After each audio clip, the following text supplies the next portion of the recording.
गढ़वा जिले के रंका इकाई के द्वारा दूसरी सावन माह के प्रथम सोमवारी पर विशाल जलाभिषेक शोभा यात्रा निकाली गई। प्रत्येक वर्ष की भांति इस वर्ष भी वनवासी कल्याण केंद्र के तत्वाधान में सावन माह की पावन बेला में अनुमंडल मुख्यालय स्थित और सुदूरवर्ती क्षेत्रों से आए हुए भोले बाबा के भक्त, जिसमें बड़ी संख्या में बच्चों, बालिकाओं और महिलाओं ने जलाभिषेक शोभा यात्रा में शामिल हुए।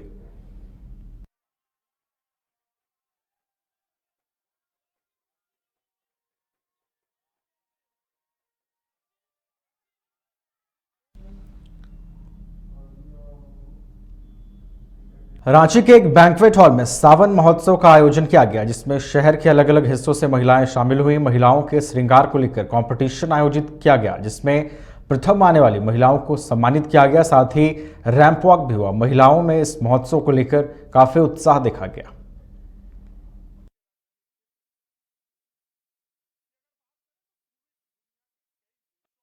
ये ट्रेंड बोटी के द्वारा आयोजित सावन समारोह है, जिसमें इन्होंने सभी महिलाओं को जमा करके और बहुत ही अच्छे तरीके से ये उत्सव को कंप्लीट किया, जिसमें हम लोगों ने बहुत ज़्यादा एंजॉय किया। इसमें म्यूजिकल चेयर, डांस और भी बहुत सारे कार्यक्रम हुए, जो बड़े छोटे हर उम्र का लिहाज भूल के हम लोगों ने बहुत ही ज़्यादा एंजॉय किया है। और इसका सबसे ज़्यादा श्रेय जाता है बीना सिन्हा मैडम को, जिनके द्वारा ये आयोजित हुआ है। सबसे पहले थैंक्स कि हम लोग को सबके वो यूनियन करके ये चीज़ कराई, इसलिए बहुत अच्छा लगा। मुझे यहाँ आके सावन फंक्शन में बहुत अच्छा लग रहा है। एक्चुअली ये जो ऑर्गेनाइज हुआ है सावन फंक्शन, ये मेरी फ्रेंड है और वीना सिन्हा जो ऑर्गेनाइज की है, और ये ट्रेंड्स बुटीक की तरफ से है। तो बहुत अच्छा लग रहा है यहाँ पे। सावन के मौसम में हम लोग शिव जी को याद करते हैं और ग्रीन ग्रीन साड़ियाँ जो पहनते हैं। आज लेडीज़ लोग सजी हैं, इतनी अच्छी लग रही हैं कि मुझे इन लोगों के साथ बहुत मज़ा आ रहा है, बहुत अच्छा लग रहा है। और सारे लोग यहाँ जो पार्टिसिपेट किए हैं, बहुत अच्छा लगा कि सारी लेडीज़ इतनी एक्टिव हैं और बहुत मज़े किए हैं। बहुत संख्या विष्णु अग्रवाल से 5 दिनों तक पूछताछ के बाद रिमांड समाप्त होते ही उन्हें ईडी की कोर्ट में पेश किया गया है। ईडी ने पूछताछ में सहयोग नहीं करने का आरोप लगाते हुए फिर से 7 दिनों की रिमांड मांगी थी। विष्णु अग्रवाल के अधिवक्ताओं ने रिमांड का विरोध करते कहा कि वो स्वास्थ्य संबंधित कई बीमारियों से जूझ रहे हैं, जिसके बाद दोनों पक्षों को सुनते हुए अदालत ने ईडी को फिर से 4 दिनों का रिमांड दिया है।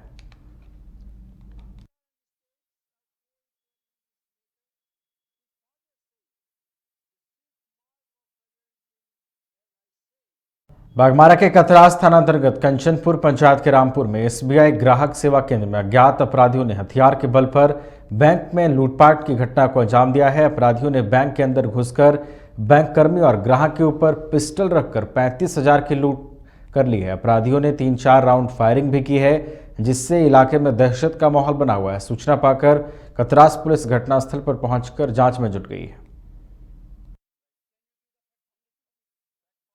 आज सुबह 11:30 बजे लगभग में अपना संचालन का खोला और सुचारू रूप से चला रहा था। 12:30 बजे के लगभग में 2 अपराधी आए और उन्होंने सीधे मेरे ऊपर पिस्टल तान दिया और आते के तुरंत बाद ही उन्होंने फायर कर दिया 1 राउंड। और मुझे कुछ समझ आता तब तक मैं कुछ समझ ही नहीं पा रहा था। और उसके बाद ग्राहक के ऊपर भी उन्होंने पिस्टल तान दिया और मेरे जो भी मेरे ड्रॉयर में पैसे थे लगभग 35,000 रुपया ले गए। मेरा मोबाइल फ़ोन टेबल में रखा हुआ था वो ले गए, मेरा बैग रखा हुआ था सामने में, तो वो भी लेके चले गए। और जाते जाते वो नीचे में भी फायर करते हुए 3-4 राउंड फायर करते हुए निकल गए। कितने की संख्या में अपराधी थे? 2 की संख्या में अपराधी थे। अपराधियों को मतलब हजारीबाग सदर थाना क्षेत्र अंतर्गत पीटीसी चौक के समीप श्री विनायक रेजिडेंसी अपार्टमेंट के फ्लैट संख्या 402 में दिन दहाड़े चोरी हुई है। फ्लैट में कुल 4 लोग रहते थे, जिसमें 3 लोग बाहर गए हुए थे। आपको बताते चलें कि एक व्यक्ति फ्लैट में मौजूद था, जो सुबह कॉलेज चला गया था, जिसके बाद यह घटना घटी है। बताया जाता है कि फ्लैट का मेन गेट के लॉक को तोड़कर अपराधी घर में घुसे, जिसके बाद पहले रूम में रखी गई गोदरेज के लॉकर को तोड़कर करीब 4 लाख से अधिक की राशि लेकर फरार हो गए। फ्लैट मालिक के अनुसार घर से केवल कैश की चोरी हुई है। गोदरेज के लॉकर में रखे गए अन्य सामान को बिस्तर पर फेंक दिया गया। फ्लैट मालिक द्वारा इसकी जानकारी संबंधित थाना को दी गई है, जिसके बाद फॉरेंसिक टीम द्वारा जांच की जा रही है।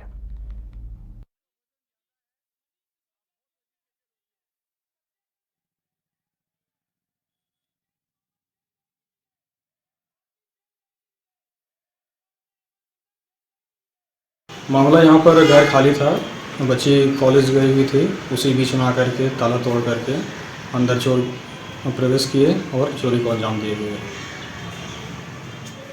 क्या कुछ हुआ है, कैसे क्या हुआ? कैसे अभी तो पुलिस जांच चल रही है, मतलब घर में जो गोदरेज था उसको तोड़ करके सामान की चोरी हुई है। मामला यहाँ पर घर खाली था, बच्ची कॉलेज गई हुई थी, उसी बीच में आकर के ताला तोड़ करके।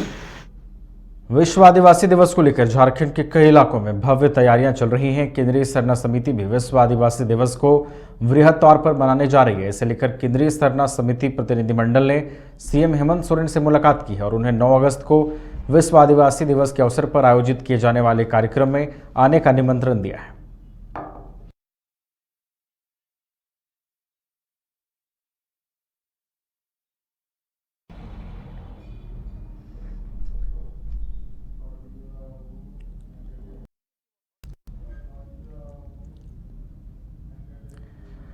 सोमवार को गुमला समाहरणालय सभागार में उपायुक्त कर्ण सत्यार्थी की अध्यक्षता में जिला समन्वय समिति की बैठक हुई, जिसमें केंद्र सरकार की महत्वपूर्ण योजना मेरी माटी मेरा देश के विषय के बारे में बताया गया, जिसमें 9 अगस्त से 15 अगस्त के बीच एक अभियान चलाते हुए वीर शहीदों की याद में जिले के सभी अमृत सरोवर के पास शिलापट की स्थापना की जाएगी और जिन स्थानों में अमृत सरोवर नहीं है वहां के पंचायत भवनों के पास शिलापट लगाए जाएंगे। इसके पश्चात उपायुक्त ने क्रमवार सभी विभागों की योजनाओं में प्रगति की समीक्षा करते हुए दिए गए लक्ष्य के विरुद्ध क्या उपलब्धि रही इसकी जानकारी ली।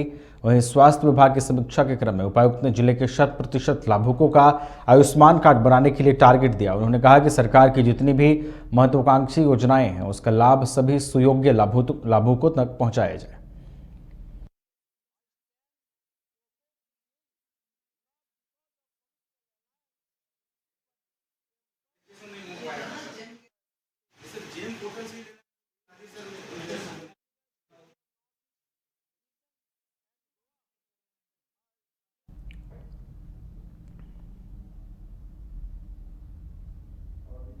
पलामू के चैनपुर सामुदायिक स्वास्थ्य केंद्र में दिव्यांगजनों के लिए निःशुल्क शिविर का आयोजन किया गया। शिविर में चैनपुर प्रखंड के कई पंचायतों से सैकड़ों दिव्यांग पहुंचे और स्वास्थ्य की जांच करवाई। सभी को स्वास्थ्य विभाग की ओर से निःशुल्क स्वास्थ्य जांच की गई और दवा भी उपलब्ध कराया गया। शिविर में 11 दिव्यांग लोगों के बीच दिव्यांग प्रमाण पत्र का भी वितरण किया गया। वहीं 11 अगस्त को सदर प्रखंड मेदिनीनगर में भी दिव्यांग शिविर का आयोजन किया जाएगा, जिसमें दिव्यांग लोग जाकर अपना निःशुल्क इलाज करा सकेंगे।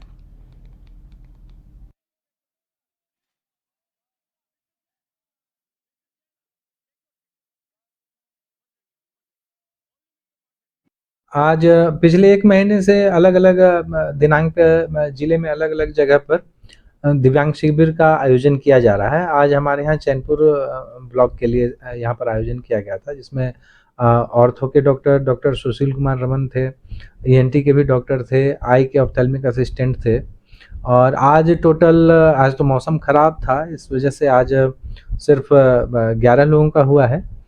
लेकिन 11 तारीख को फिर से सदर प्रखंड में दिव्यांग शिविर का आयोजन है, तो उसमें भी अगर लोग आएंगे तो दिव्यांग वाहन चालक का नींद कई दफा वाहन चालक और उसमें सवार लोगों के लिए मौत का कारण बन जाती है, लेकिन अगर वाहन चालक सीट बेल्ट लगाकर सफर करे तो भीषण दुर्घटना में भी जान बच सकती है। कुछ ऐसा ही देखने को मिला टुंडी थाना क्षेत्र के गादी टुंडी रतनपुर इलाके में, जहां कोलकाता से दरभंगा के लिए चली एक स्कॉर्पियो जिसमें एक ही परिवार के 7 से 8 लोग सवार थे। वाहन चालक को झपकी आने की वजह से वाहन पुल के नीचे चली गई। राहत की बात यह रही कि वाहन में सवार लोगों ने सीट बेल्ट लगा रखा था, ऐसे में किसी की जान नहीं गई और मामूली रूप से एक महिला और 2 बच्चे घायल हुए।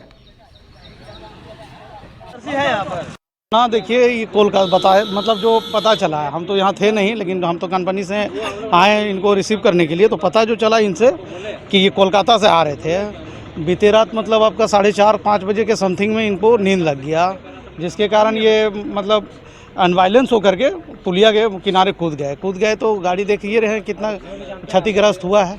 उसके अकॉर्डिंग मतलब ये मतलब ठीक ठाक काम किया, एयरबैग वगैरह, जिससे कि जो भी पैसेंजर थे वो सारे सेफ हैं। बच्चे 4 थे, सीट बेल्ट लगाए हुए थे, मतलब पूरा मतलब नियम से ही